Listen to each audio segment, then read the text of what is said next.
Daniel 2204, your pageant vlogger host. Subscribe.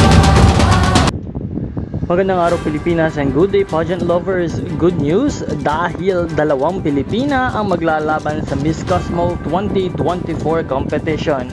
Ito nga ay si Miss Cosmo Philippines at Lisa Manalo and Miss Cosmo New Zealand Frankie Razel, kung saan parehong dalawang veteranang Pinoy at magagaling na siguradong mag-uwi ng corona ng Miss Cosmo ngayong taon.